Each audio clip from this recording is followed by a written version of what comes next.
Like, how often does that happen ever? We need to tell people, I'm sorry, there's no more seats. You guys need to sit out. So that's happened with 2 events in Nagaland. But he just goes out there and says, let's bang. So I guess that's one of the reasons why the crowd loves him. As athletes, you only have a limited number of fight camps your body can go through. He was fighting like a madman when he was in his mid 20s, right? It's only later on, like late 20s, that now he has a cherry picking. So, Khriemelie, first of all, thanks a lot for taking your time out for this interview. So, before we get into the story of the TCA Nagaland, how did your story in combat sports start? My first foray into combat sports was actually after school. Mhm. I started martial arts relatively much later. After school, I heard like there is Muay Thai camps in Thailand. And I was looking for a holiday. I wanted to get away after school, so I went to Thailand. I stayed there for 2 months, and I was training Muay Thai there. It was my first experience with combat martial arts. I've Since I was a young kid, I was always been a Jackie Chan fan, Bruce Lee fan, wanting to jump around like that. But my first actual experience with any form of martial arts per se it was Krav Maga. I did Krav Maga when I was in Delhi, my 11th, 12th grade. And after school, I went to Thailand for Bangkok. I was in FedEx for a couple of months, and I did Muay Thai there. MMA and the grappling phase started when I did my college in Mumbai. So when I came back to India, I shifted to Bombay for my college, and then that's where I met the guys in Evolution. I met Vicky, Jitendra, all of them, and that's where I started my grappling experience from Evolution. How did you find out Evolution? Did you Google or something, or did you ask anyone? I googled, yeah. Awesome. So, Yeah, and I surprisingly found it also because back then, like, internet hadn't blown up as much as it is now. awesome. So you enrolled as a student at Evolution. So how did the transition from a student at Evolution to a owner of a gym in Nagaland? Like, how did that transition happen? Mm. I was a weekend warrior. Saturday, Sundays I would go because it was in Kandivali, my college was Marine Lines. I was in Xavier, so it was a long distance, an hour by train. So it was just over the weekends that I would go train. I would be pretty regular, and I started enjoying it. And back then there used to be gym wars. So by chance, I was just like, let's do this. There was no plan Did you per se. compete Just in like gym wars at that time? Like, did you I compete? did, Like, how was I that? did, I did. What was that experience? Like, in the gym, you guys invite everyone from all around the country can compete. How was that experience like?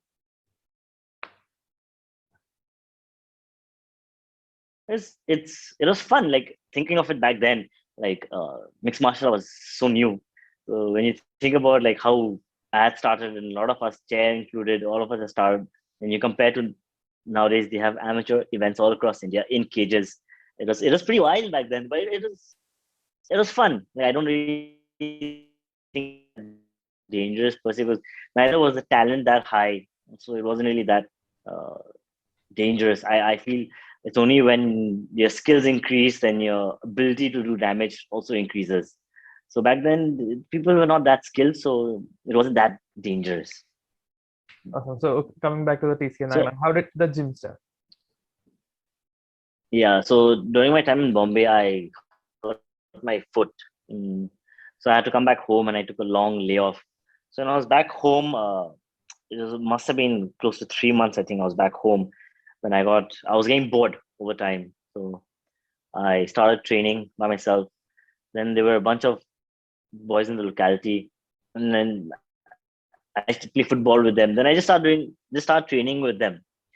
And in the course of that, uh, I started teaching a little bit of BJJ and a little bit of Muay Thai. And they start showing me indigenous Naga wrestling. So we have indigenous Naga wrestling over here. So they start showing, which is a form of belt wrestling. So they're just showing me stuff like that. And then what really surprised me was everyone's athleticism, how fast they were picking up techniques, and how easily they were being able to roll out techniques. So when I came back to Bombay, I thought I wanted to do something more back home. I wanted to do something more concrete. So I spoke to Vicky, I spoke to the team, I spoke to Dan De Silva, who's the head coach of Fight G in Singapore, and I asked them like, guys, I want to start something back home. Can you guys help out? And of course, they helped me, and I'm so grateful that everyone came together to help me out. Start the Combat Academy. They came down to Nagaland. We had seminars over here. We also had seminars in schools. And oh, in fact, I still remember Yad and Pranav. They did they wrestled with a few of the indigenous Naga wrestlers over here. So they wrestled with them. It was indigenous wrestling, belt wrestle. So that was a pretty cool spectacle. So they wrestled, and then that's how the Combat Academy started about. I wanted to do something more concrete back home. I really feel there's a lot of talent, a lot of raw talent here, and it would be a shame if we don't try to capitalize it and do so that people can start making a livelihood out of something they enjoy doing and something they're good at. Okay, awesome. So how did you come up with the name for the academy, and how did you find the place to start the academy?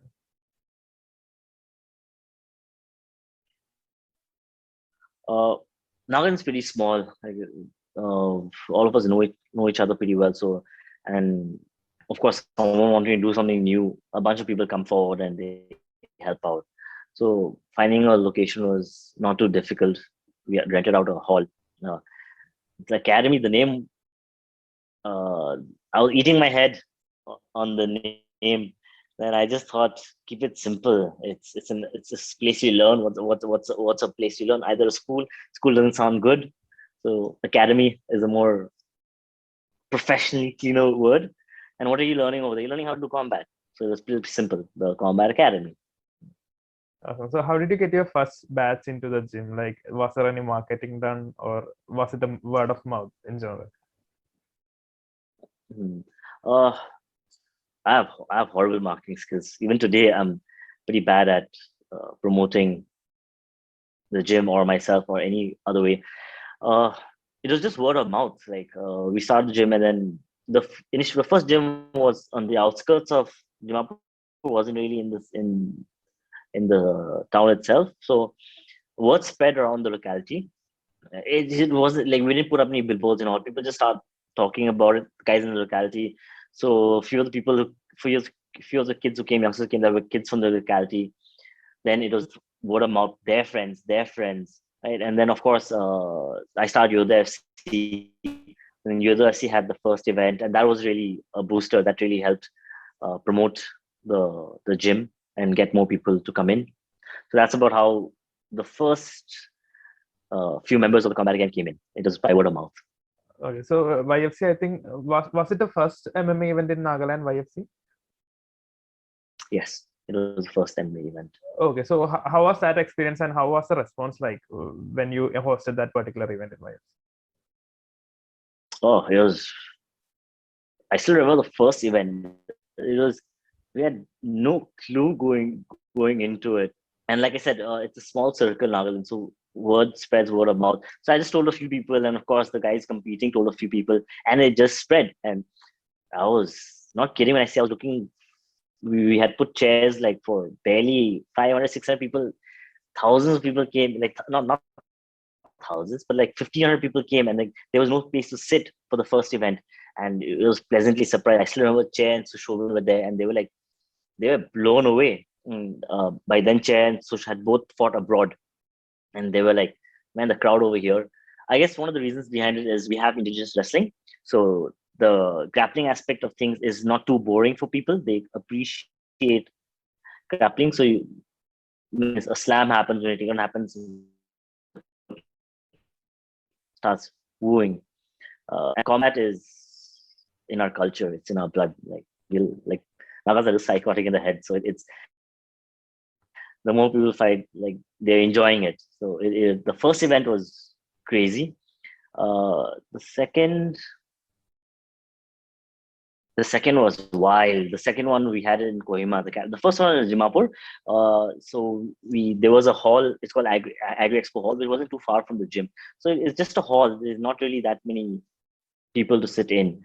I also remember the cage for UFC. The first cage, we got it made in Nagaland. Like I still remember, I sitting down with the welder, and then it was trial and error because no one had done this before. No one had made a cage, and it was just trial and error trying to get the cage up. So that's how we had made our first cage in Nagaland. Our second event in Nagaland was in Kohima, and that's on YouTube. That was crazy. That's probably the energy has to be the best live event I have seen. The energy was wild, uh, and that's when I. That's also one of the shows that made me realize that the way to go is indoor stadiums. So the moment you do an event in a hall, it's all well and good, but then your back people sitting in the back start standing up, and that creates a lot of problem. Everyone's focus is on the cage, but then as a promoter, I think it's important that your focus is on the crowd. One thing I notice is the moment that happens, people start fighting because you're blocking views, and of course, you're in a fight show. Tempers are adrenaline's going to be pumping, so that's one of the reasons I start thinking halls are not the way to go. Indoor stadiums where you have cascading seats, easy to watch. Mm. And of course, UFC transition to X1 International, where we tried a few different things, but also it showed our last event was in Dimapur. Not our second last event was in Dimapur, which was again wild. It was packed out. Like I'm not kidding when you say like we have to stop people from entering.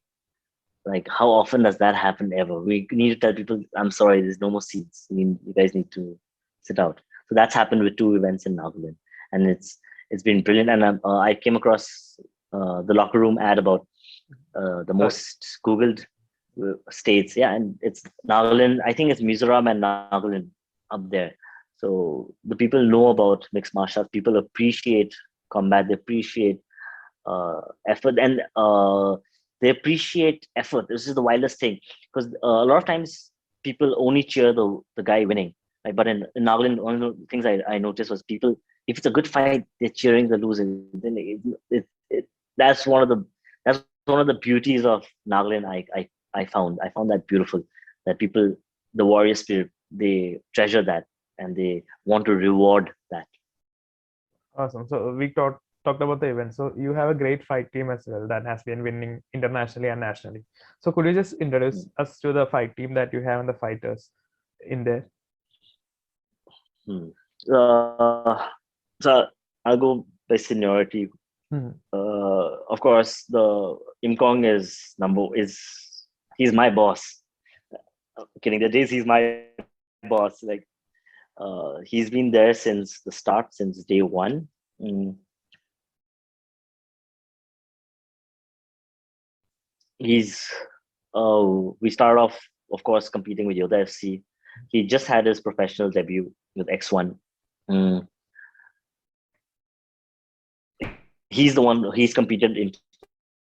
He's competed in Borneo Ultimate Beatdown. He's also competed at the IMF World Championships in Bahrain. Mm. So how did he come After to him gym? would be How did say Imkom again. come to the gym? Like how did Imkom join the gym? Oh, uh,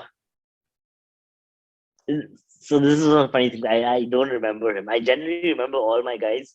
I mean, I do not remember Imkong coming to the gym. Uh, he was probably four times his size. Like he was probably fat, unhealthy. So there's one of the talks he was telling me and about why he started.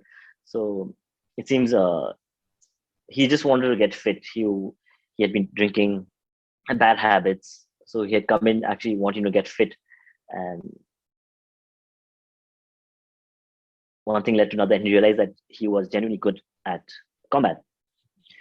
So one of the enduring things about Inkong, where I feel like there's something special about him, is he's not the fastest, he's not the strongest, he's definitely not the most athletically gifted person, but it's that brain on him. He think through. He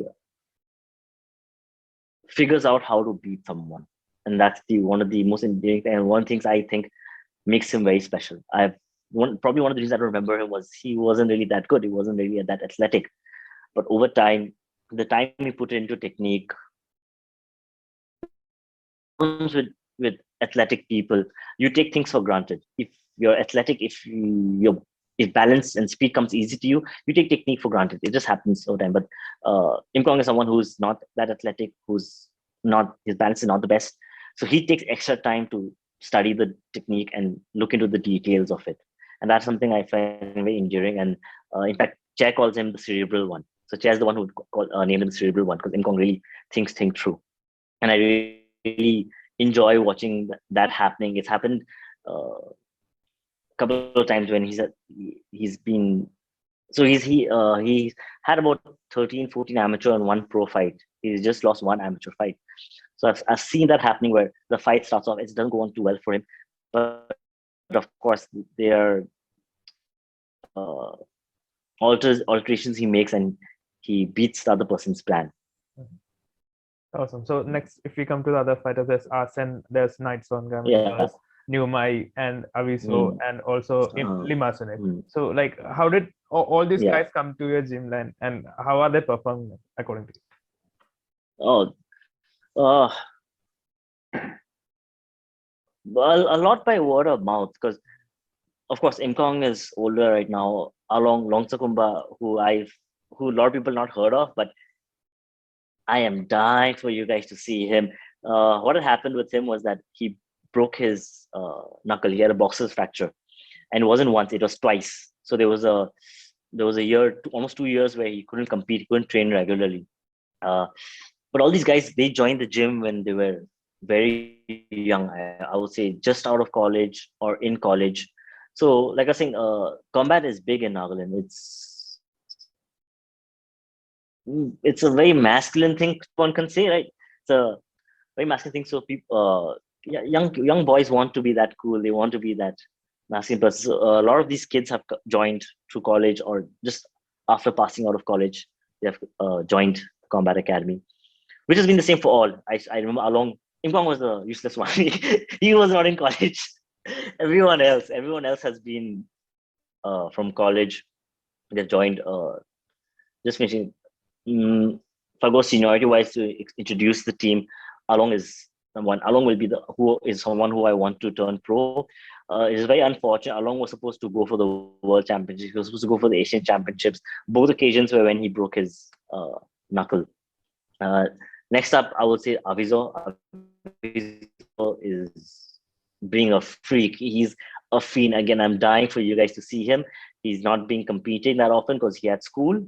So actually, he had started training with us in the Combat Academy. Then he went to Bombay for about a year. So in Bombay, he was training with Evolution. He was pulling over there.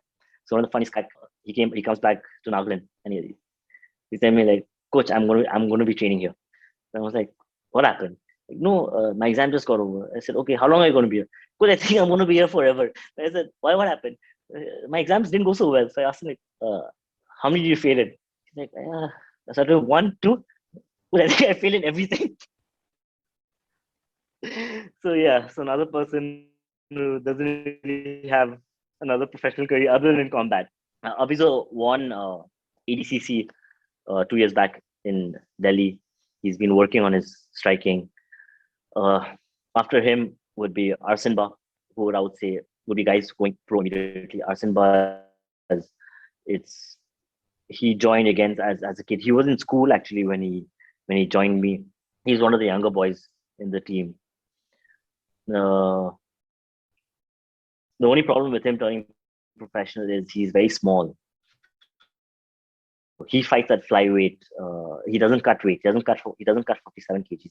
So I kind of foresee that to be a problem. So, and what I've noticed of late is putting on good weight is much harder than losing weight. And Arsene is one of those people with crazy ass metabolism. He's one of the lucky, like if he doesn't train, that's when he gets smaller. He starts losing weight when he doesn't train. And of course, with the pandemic, training hasn't been that regular, so he's been losing weight. After him is Mariden, who has improved exponentially in the last year. He competed in Bangalore recently. He came second at Gamma. After him would be Nitso. Nitso is still in the development phase. Like my concept of when should an amateur fighter turn pro? It's not after 5 fights. It's not after 10 fights.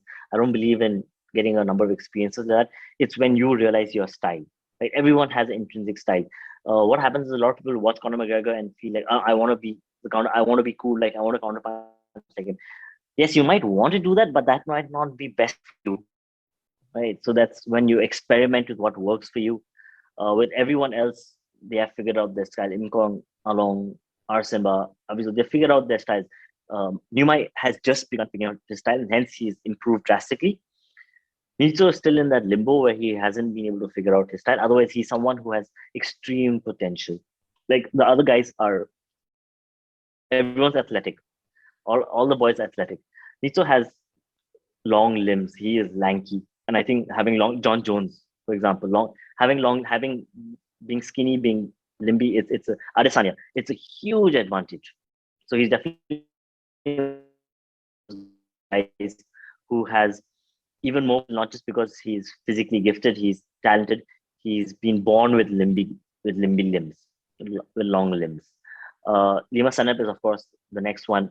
He is again much young. He's still in college. He'll be doing his final year this year.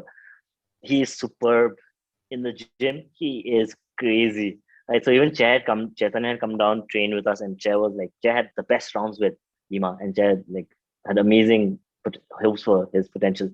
But the moment he starts competing, his brain switches off. Like he's literally a different person. His brain switches off. He gets stubborn. Being stubborn is good, but it's also bad. And hence, being stubborn, positive thing from being stubborn is like, I'm going for a single leg. No, I'm going to finish it. I'm going to take you down. I'm going to take you down. That's a positive angle on being stubborn. The negative angle on being stubborn is I'm on a single leg. I can't take you down, but no, I'm still going to try taking you down. I'm still going to try taking you down. That's when stubbornness becomes negative. So he's over there where he continuously hard heads and tries one thing till it works, or he doesn't work and he loses. Our newest person is Angel. Angel is from Tripura. So he's come down to Nagaland. He's been training with us for 2 years. He fought for the first time last year. He lost his first fight, but man, props to him. He's lost 20 kgs. He's been with us 2 years and he's lost 20 kgs, and astounded by his uh, discipline, his work ethics to show up every day. That's how you lose weight, right? That's how you get better. It's not by doing 100 push-ups today. It's by doing 10 push-ups every day. And I got to give him props for sticking to that. Uh-huh.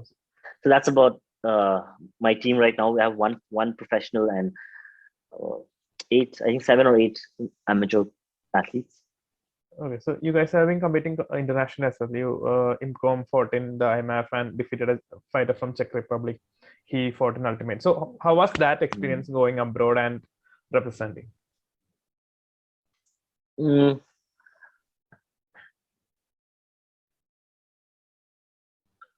Fortunately, one of the lucky things is that Imkong's mental fortitude is wild. He's someone who's mentally does not break. And one of the drawbacks I've realized with Indian athletes per se is that when you go abroad, you tend to put them up in a pedestal. You tend to think a little too highly of them. They're not. What we're doing in India is exactly the same thing they're doing abroad. It's just a matter of going in there and fighting your best. The moment you start doubting yourself, you're already going there handicapped. So when it comes down to I really feel for competing athletes, ego is so important. Ego is one of the most important things. And when you're entering a cage, you're fighting an opponent. You're not going to enter the cage thinking you're going to lose, right? You need to enter the cage thinking you're better than the person. You're going to beat the other person. And I don't understand, like, that's as most egoistic as you can get. Of course, there's certain ways to handle the ego. There's no point putting someone down for it. You can put yourself up with your ego. You shouldn't be putting other people down with your ego. But it's so important for combat athletes to have an ego, to go into the cage with an ego saying, no, I'm better than you, and I'm going to prove that. So with Kong, it was relatively easy to go internationally. There was no fear per se that they're training with us, right? He's someone I trust, I respect, and I'm someone he trusts and respects.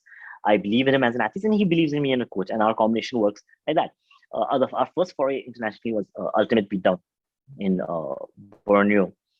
Imkong was fighting. It's actually one of the few rounds he has lost. He lost the first round. One of the few rounds he has lost. Uh, he was fighting a fighter from Evolve. Very like very good footwork. He's one of the few guys I've noticed that had very clean switches very well. In fact, and this was what 2 3 years back. So the guy was already switching before switching. Right now, switching is so famous, right? He was already switching before switching became a thing. Imkong had a tough time the first round. Imkong was getting battered up the entire round. He comes back. He comes back to the corner, and I asked him like, "What's troubling? What's troubling you?" So this is another thing. With Imkong, I feel comfortable asking him what's troubling you, and he'll give me a very realistic answer. And he was like, "It's his footwork." And he told me, "Coach, like I am." We both had a laugh. He looked at me. He's like, "Coach, I am standing. And I am just staring. My mouth. I'm just staring at him because his footwork. I'm not able to understand anything." So in the 1 minute, we had the small talk about is he punching hard? Is he kicking hard? He's not doing it. So how do you beat footwork? You beat footwork by closing down space. So you just take him to the cage and you do your thing against the cage, which is exactly what happened in second and third round. We grinded out the win. I'm off the against our first fight was against Czech Republic. That was a relatively easy fight. Like it goes down with the concept that just because someone trains abroad doesn't mean they're better than us. That was a relatively easy fight. The second fight we came across Daisuke. I still remember his name, Daisuke. He was from Japan. He was a brown belt from Japan. That uh, I take the blame for that because being a brown belt, I felt his ground game would be good, and I had told Imkong like, let's keep it standing. Let's work on our footwork. Let's pitter patter him. Let's touch him up. So that was the game plan. The moment the fight started, Daisuke shot, Imkong sprawled, and Daisuke pulled half guard. And this is where I also realized that I have in amateur MMA, deep half guard is huge advantage for the one below. If your BJJ is strong, the guy below can do whatever they want. The reason why you don't really see deep half guard that strongly in professional MMA is elbows. Your elbow is going to rain down. But in MMA, no elbows allowed. So deep half guard is very beneficial to the one below if his BJJ is very strong. And of course, we're coming up against a BJJ brown belt. But one of the eye openers that made me realize that fight was Imkong didn't doubt himself, didn't doubt his opponent. I doubted, and I made the mistake. I should have trusted Imkong's top game. I should have trusted him taking the person down and controlling him down, which is a lesson that I have learned. Not necessarily him, but as a coach, I've learned that you stick to your athlete's A plan. You stick to it and you go with it. You trust him with your A plan, you go with it. Don't alter plans because you think the other person is better than your athlete. So that was been our experience. I think IMAF is a brilliant experience. If you're an amateur athlete, is definitely one of these world championships is something that it opens you up to the levels across the world. And it was not something that I found daunting when I saw them. I saw that, okay, they're good. Of course, they're some of the best amateur athletes in the world, but they're not unbeatable. And which I found very uplifting. It encouraged me to, we are on the right path. Like Indian MMA as a whole is on the right path because they're good. Amateur fighters internationally are good, but they're not unbeatable. We're not there as yet, but they are reachable. Awesome. So it's been like 5 to 6 years, if I'm right, after you start the gym. So what are the major challenges that you're facing now and has been facing so far? Initially, when the gym started off, I was much younger back then, and my goals were to create a fight team, to go. We had a bunch of talented people, and unfortunately, what had happened was when I was doing that, I had ignored the business aspect of the gym. Right, in India, mixed MMA is a professional athlete cannot earn their livelihood by only professionally competing. They need an avenue to earn money. And because I was young and I was only concentrating on fighting, I really stopped promoting the gym as a center for members where clients can come in and train. So the Combat Academy started building a image that we are very hardcore. We are just for only for fighters, only for fighters. So what happened was that, of course, because of that thought, we lost a lot of clients. A lot of clients were intimidated by us and didn't join us. So we weren't really making a lot of money. Mm. On hindsight, now looking back, we've been changing that up. We've been trying to clients because I want to be, of course, I want to build a fight team. I want these guys to compete professionally, but they also need to put food on the table. And the gym is an avenue for that to happen. If I can get clients, if I can fill up the gym with clients, I can pay these people to coach. I can pay my boys to coach, and they can earn their livelihood by that. And that's one of the most eye-opening things, the changes that has happened over the years for me. And unfortunately, uh, with Imkong's generation, Imkong's first, there were a bunch of guys. There were a bunch of really talented guys. Uh, but of course, we're not being able to put money on the table, so they had to stop. They had to stop training, and of course, they had to look for a normal job. And that really saddens me when I think about it, because I feel I failed them. Like because maturity hit me a little too late. Right now, promoting the gym as a gym, we're being able to get clients. I'm being able to pay.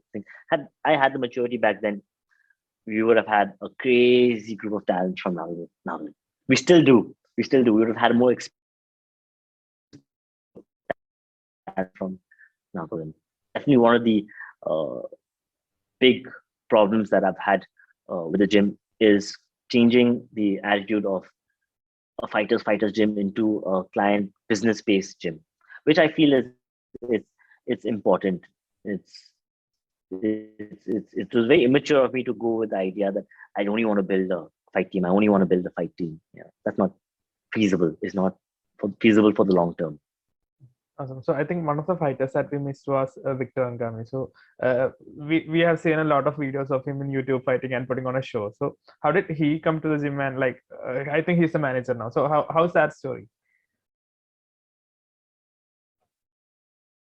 Victor was the most gunda person you could ever meet. Huh? Like you would fight like mad. Like he would fight like all the time. So that's how he came to the gym, and then we started training. And he's a genuinely very nice guy. It's just he was into bad habits, bad circle of people, and just start uh, doing bad things literally. But right now he's my cheerleader. He's my hype man. Yeah. So every day I'm feeling bad. Every time the gym is going through bad thing, he's the one who says, "Boss, no worry. We're gonna do it. We're gonna do it." So he's now our manager. He's working. He's handling the management for the gym. Mm, on Victor stopped training in the middle of. He had some personal problems, so he stopped being very regular. But he was very clear with me, saying that, "Boss, I still want to be involved. I still want to be part of the family, be part of the team," and hence we were able to get him on board. And also, uh, that's why it's so important to be able to run the gym as a business, right?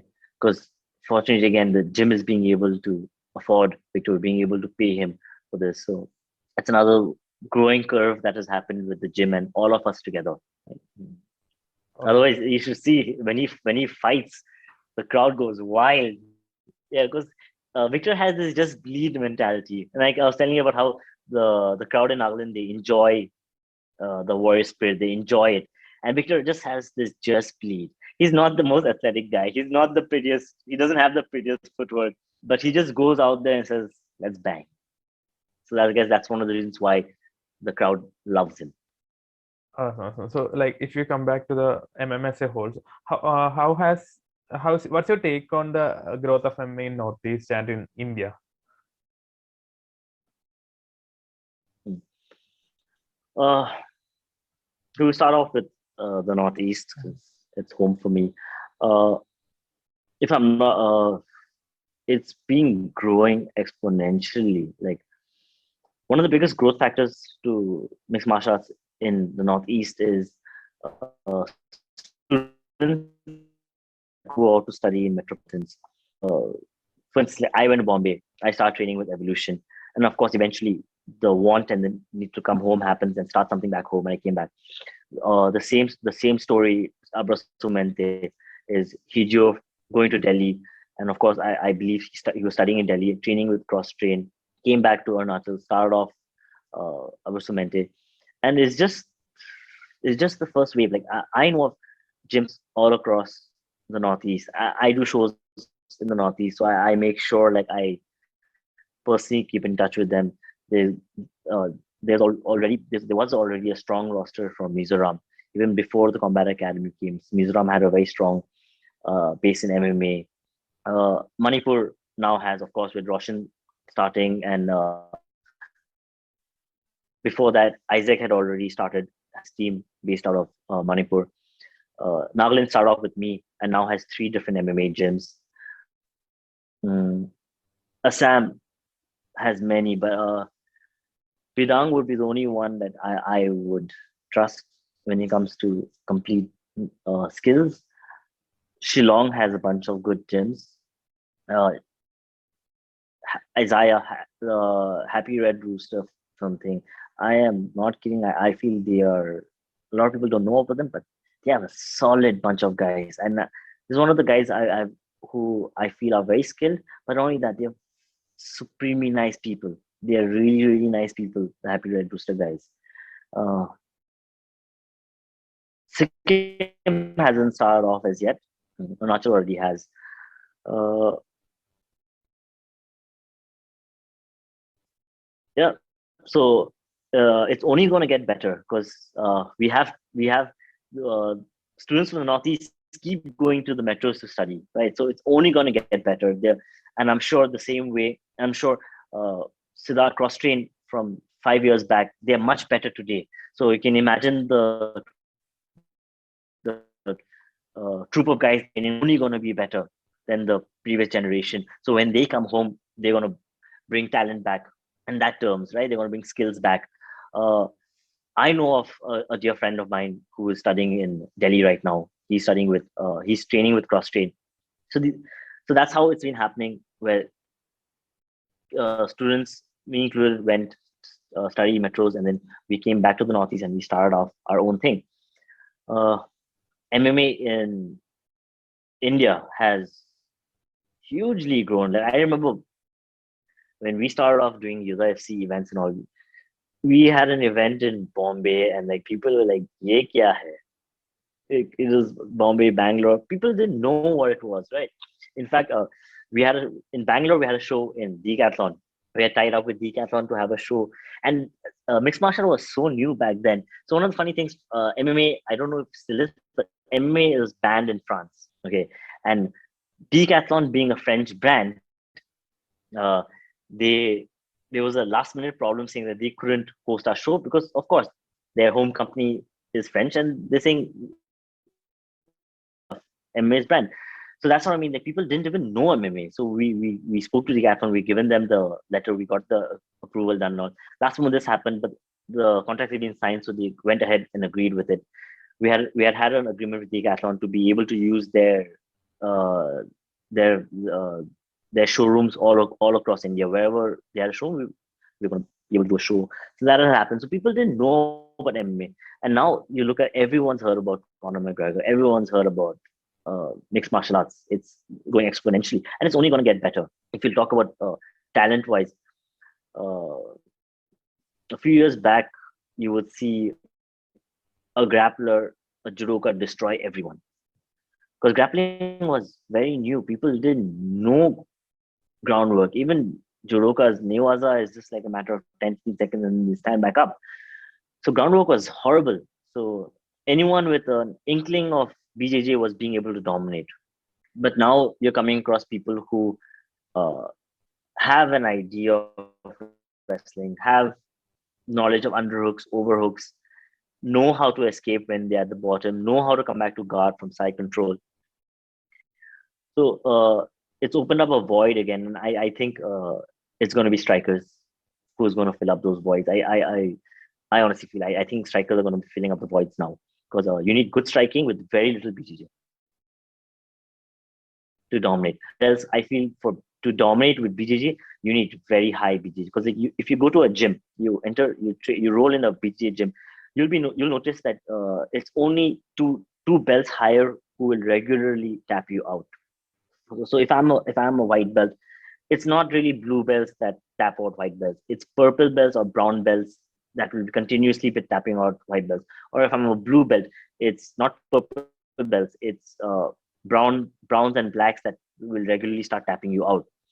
So when it comes to grappling, you need to be at a much higher level to be able to dominate someone when it comes to grappling. So I really feel strikers are going to be taking over MMA in India very soon.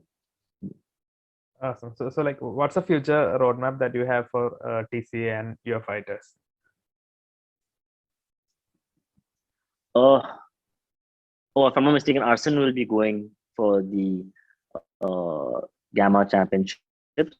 So that's definitely something I'm looking forward to. He's one guy who needs to come across someone who's a tough fight. He's not come across any, except there was the MMA India nationals. He fought Mehboob, right? So there was one fight. It was a 1 round fight. It was, unfortunately, I was not there. I was back home, and it was a very close 1 round fight. And I was shocked that it didn't go on to the second round. Like, it was a 1 round fight, like a 3 minute fight, and it was epic. I'm a fan. Number one, I'm a fan of mixed martial arts first and foremost. And I'm not kidding. That fight is something that had been salivating over, and it happened. And it was tight. I'm not thrashing. I'm not saying Mehboob. It was super. As a fan, I was like, damn. But it went one round, and they gave the win to Mehboob again. I'm not saying that was the wrong decision. I'm saying it's okay, but how can that be one round? It was such an epic thing. I don't consider that a loss, and hence I feel going internationally like this, Arsen will come across talent, will come across challenges. Arsen is someone who needs to be challenged. It's not happening currently. He's not being challenged. So that's something I'm looking forward to. That's on the short roadmap, immediate roadmap. Roadmap would be Longsakumba turning pro. I would love him to be turning pro immediately. Depends on whether we can get a fight anytime soon, whether any events are running. Of course, Incon competing some more. One thing I was looking forward to was an SOW, Bhanu Pratap. Yeah, I remember. Yeah. So we had called him out. The first time it didn't work out. The second time, it seems last moment, like a couple of weeks before the event, he had said yes to the fight, and then unfortunately, wait, Imkong wouldn't like it if I say. Fortunately, Imkong got married, so it was exactly the marriage time, so we couldn't do that fight. But of course, any fight for him is exciting. For everyone else, it's continue to compete amateur at the moment, get their footing right. Imkong to compete some more, Along to turn pro, Avizo to eventually turn pro also, Arsen to compete internationally, and everyone else to continue doing what they're doing. Okay, so what's the roadmap for the gym as a business? Like you mentioned, are there plans for expansion? We have just opened up Ground Zero. So Ground Zero is again it's a facility that's a little bit on the outskirts of Dimapur. So space is not a constraint. It's completely open. It's in the woods. So we're building that up, and that was hope the end of the year or next year we'll have hospitality. So that's the concept with Ground Zero. Ground Zero is something it'll always be our headquarters. It'll always be where we're going to come from. We're slowly building that up. Combat Academy in Kohima will be opening as soon as lockdown gets over. We'll be opening up a branch in Kohima. So that's our roadmap for the gym, to be able to expand the gym, to be able to get more. Because what happened due to lockdown is every year we've been adding people onto our ranks. Every year we add people in the team. Because of the lockdown, we have not had the opportunity to add people on the team. It's one of the funny ways how someone can come to the gym. So the moment someone comes to the gym, Of course, they become a sponsored athlete. The gym takes care of things, and also training, teaching, coaching. They become employees. Everyone in the gym needs to say yes to someone joining the team. The moment someone says no, it's a no. So that's one of the cool ways that we have created, so that everyone gets along with each other. The team remains a team. There's no one that has interfering problems with someone. Yeah. Awesome. So lastly, like what is that one advice that you might give to people that you want to start in MMA? Mm. Easiest would first thing, of course, is finding a legitimate team. Is finding a team that has basic skills that are good standing, that are good wrestling, and that are good on the ground. It's actually, it's not that obscure now. With you guys, Rajesh, you've been doing a wonderful job with MMA. You put up so many posts. People already know what the centers are for. Like this whole series you've been creating about MMA, where gyms, where coaches are talking. So people already know that these are legitimate centers in various different parts of the country. Uh, so one of the important things that I feel that I also wanted to share with people over here, especially with amateur competitors. Uh, One of the bigger mistakes that we made with our team was turning guys pro too late. Mm. Imkong turned pro too late, and which is again with the next gen, along also we are feeling is becoming a little too late. Uh, Age, not really because of age and skill. What happens, I feel, is as athletes, you only have a limited number of fight camps your body can go through. Fight camps are hard. If you think fights are hard, fight camps are much harder, right? And I really feel eventually it's not really the fights that take a toll on the body, it's the fight camps that start taking a toll. So an athlete, a fighter only has a finite number of fight camps in them. So as an amateur fighter, if you're going to turn if you're going to 30 40 amateur fights, then you're killing your body in those amateur fights. There should be a time when you turn pro, and then also what happens is it's not like you turn pro today and you have the cherry pickings of all the fights, right? The first few years is when you need to fight 3-4 times a year. 3-4 times a year also means 3-4 fight camps a year.